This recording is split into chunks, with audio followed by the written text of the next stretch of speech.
Well, Sophie, thanks for doing this. Thank you so much for having me. So you're a mother of 3. Yes. Can you take us back to when you and your husband were preparing for your first baby? What kinds of products were you buying? What was the prep like? Oh, I mean, like nothing. I don't know. I had a few friends who had kids before me, and so I sort of, people had spreadsheets that they shared. I was living in an extremely small apartment in Manhattan that was a walk-up, so like I couldn't get extra stuff. And I kind of had the bare minimum. I remember getting like 4 onesies, and my friend called and was like, "That's cute. Like you're going to go through 4 onesies in 1 hour." Anyway, so I had like very little stuff. But my husband is in the tech world. And so he had access to a lot of kind of early stage products. And when I got pregnant, he sort of got interested in baby related ones. He brought home one kind of monitoring sort of smart sock that was in its very early stages. And the promise was that it would tell you if your baby's heart rate was good or something was going wrong. And we strapped it on our like 3-day-old, and it went off in the middle of the night with this like horrible alarm that was actually just telling us that it had lost connection to the Wi-Fi. Oh my God. But I thought that something had happened. Was this the first night that you used it? Yeah. I mean, I'm the youngest kid. I don't have like younger cousins. I was not a very confident new mother. I didn't know what I was doing. And this little gadget was saying, it's going to keep your baby safe and you don't have to worry. And I was like, great, let's do it. Let's try it. And then that happened. And I suddenly was kind of forced to confront, the thoughtlessness and sort of the mindlessness with which we just adopt technology in our lives. That's sort of terrifying. Yes, it was. It was. So from there, like what made you decide to take this deep dive into the world of baby tech? I mean, there's the like cute answer, which is that I wanted to prove my husband wrong and be like, I'm just going to go write a book about how this technology is not great. And then there's the real one, which is I wanted to explore both my reliance on technology and children's kind of infusion of technology. There's a lot of tech around. And I think that we just sort of adopt it because the promise is to make you more efficient and kind of to hack things. And you have far less time in your day when you're a new mother. And it seems really appealing. But there were kind of big questions that I wanted to spend time delving into, which is both like really what does the science say about this stuff in terms of keeping your children safer, making you less anxious, supporting them and making everybody more successful. And also, what as a society may we be missing if we're kind of slapping technology onto kind of big problems and issues that are around raising a child and raising a human. Can you describe the process that you went through to report your book, who you spoke with, and Sure. what that research looked like? I researched like everything down to the final minute. I'm a reporter by training. I wanted to really give it a balanced shot. So I spoke to entrepreneurs and technologists and venture capitalists. I spoke to developmental psychologists.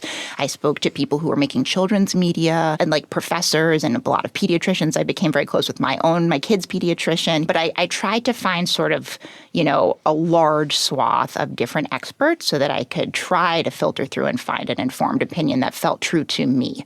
And I knew going into this, like there was no way I was going to excise technology entirely from my life. I live on the Upper West Side of Manhattan. Like I can't let my kids roam free outside with no technology. I have my phone the same way that everybody else does. I wanted to try to find some middle ground that made me feel comfortable as a parent. So will you just kind of walk us through it? What are some of the types of devices that are catered toward new parents that either you had experience with or that you researched? There are a lot of data-driven devices.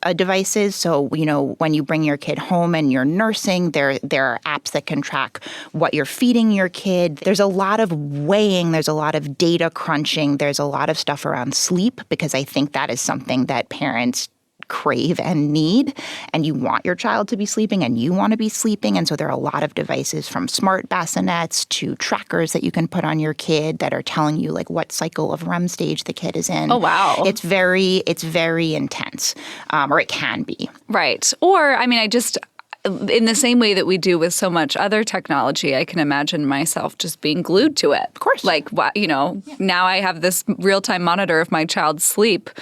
Maybe I should be paying attention to it instead of sleeping myself. And I had like a crazy realization. The first day that I went back to work after my daughter was born, she was I don't know, 3 months, and I left her in very capable hands. And then I went to my desk at the office and I watched her on the monitor through my phone, sleeping. And it was like really boring, and I couldn't stop checking up on it. And I was like, what is this? This means I can't do either thing. I'm not there with her and I'm not here at work. I'm just sort of glued to a live stream of like the most boring live stream you've ever watched in your life. But it's very hard to look away. What are new parents experiencing when they enter this market of baby tech? It seems pretty overwhelming. There's so many options. What are some of the challenges that you ran into when making the decisions about what to buy and what to skip? I think really taking a breath, like I said before, and trying to figure out what you're trying to solve for. Do you need to do that through a phone, or do you really need to know down to the minute how long your child is sleeping, or can you sort of like relax into knowing that like they will get there eventually? I think there is a sense that there are so many products coming at parents so rapidly, and they're a very vulnerable population because they are tired and because they are taking care of the newly most important thing in their lives that they're new to, and nobody wants to screw that up. So I think, the market takes advantage of that very, very easily. Yeah. How do companies pitch these products to new parents? Like, what kinds of problems are they trying to solve for? And are there common themes in what these companies are promising? Safety. Safety is the big one. A lot of these sleep ones will say this will help, almost every new parent is terrified of something horrible happening, and they're nervous about SIDS and all of these really infant death syndrome. Yes, people don't know. truly tragic things that can happen. Rarely, but can. And so you want to make sure that you're, putting your kid in the best environment possible for safety. And so they really drill in on safety. When you go down and look at the fine print and you look at the asterisk that's way, way, way, way at the bottom of the website, most of them say, like, this is not FDA approved. This is not a medical device. And I spoke to somebody who studies, SIDS at a hospital, a doctor who's been doing it. And she said there was a study done however many years ago where we sent medically approved devices home with parents that had been in the hospital and sent them home, and like that didn't have an effect in any way. So the idea that another non-medical device would have a different and more beneficial effect doesn't seem to ring true. She also said something that I can't verify but stuck with me. She was like, there's certain safe sleeping practices that you should do with your kid. You don't co-sleep. You put them in a certain type of crib with, not a lot of fluffy things in it, whatever.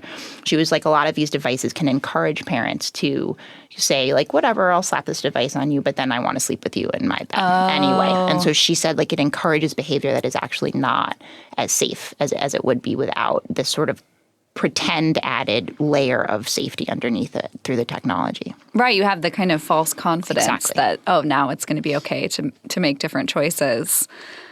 A lot of these monitoring products are, as you said, sort of meant to alleviate new parents' anxiety.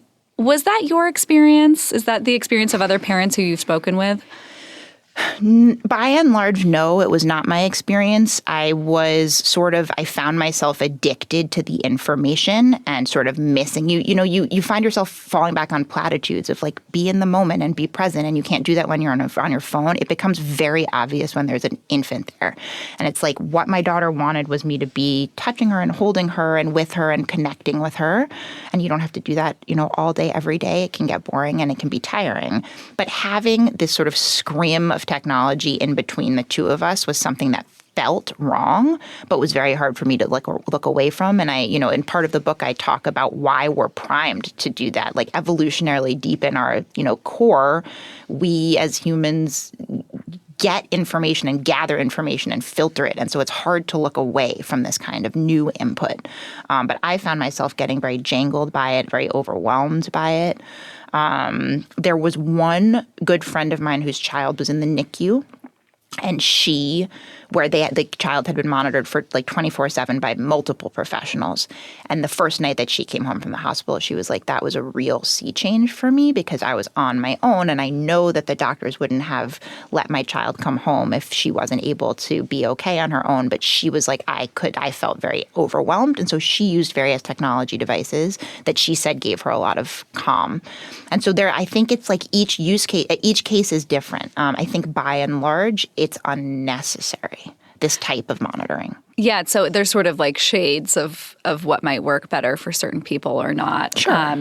I think the point about instincts is so interesting. That's something that I've been thinking about as we researched this episode. It's like, you hear parents say, like, I got used to certain cries that my kid would do and what they might mean. And it just makes me wonder if you instead have an app that you're like, oh, when did my child last sleep or eat? Like if you become less attuned to those Or like, what does cues. this cry mean? And it's like, I don't know. Maybe like it's one of 2 or 3 things, right? It's like the baby's tired, the baby's hungry, or the baby like needs to have a diaper change. It's not rocket science.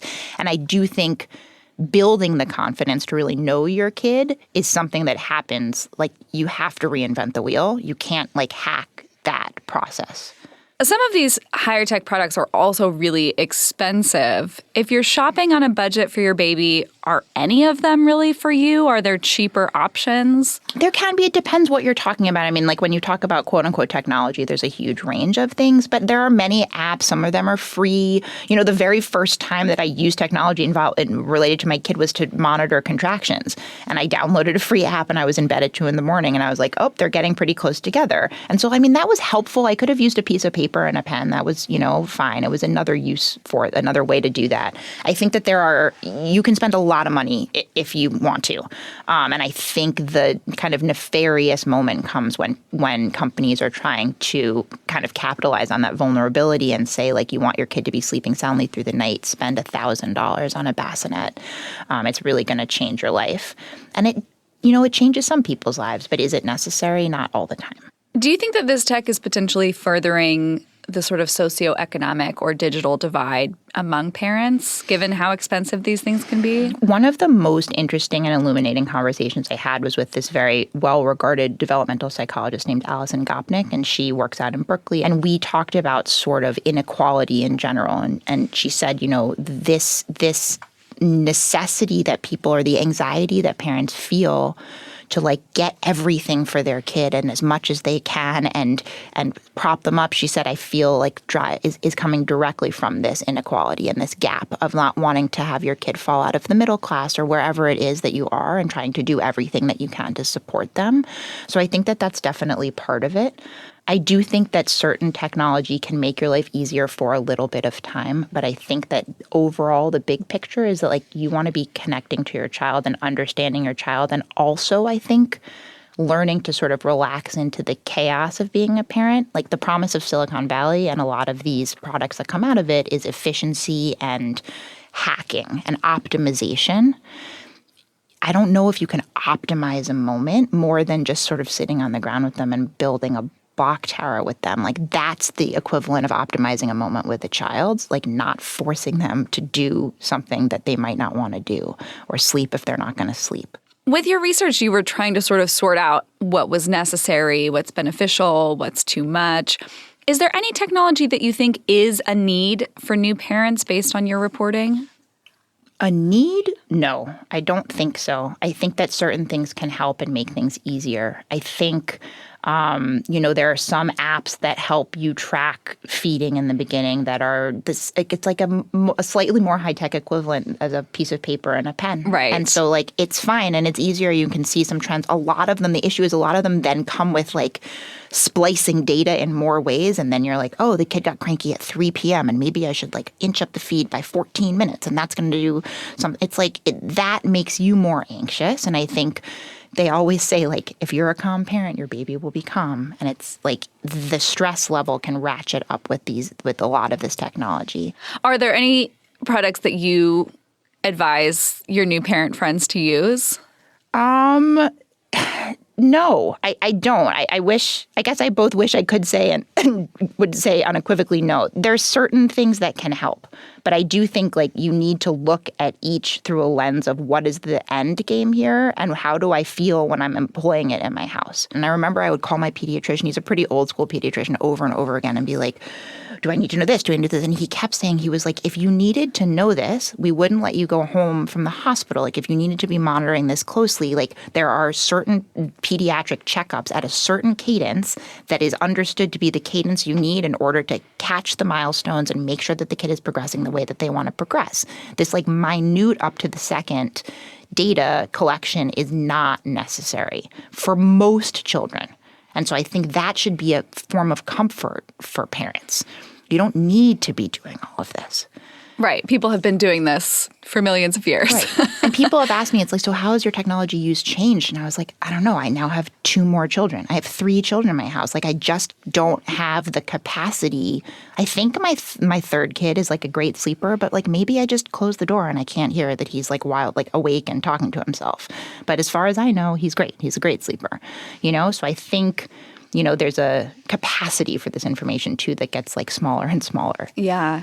And what about all the data that is collected by these baby tech devices? Do you have privacy concerns about how that data is used by the companies? I mean, I don't know what they're going to get me on, knowing that my kid was a crappy sleeper or something. I don't know. That would be more Starbucks advertisements or something. That would be embarrassing for me, I guess. Yes, there are privacy concerns. Like I did a lot of reporting for a different section of this book that was about the amount of the photos that I take of my kids and sort of, like why we take so many photos and memorialize all these moments and like, are we getting out of the moment and what is the impulse to do this? And I have like 9,000 photos of my kid's toe and what does that mean?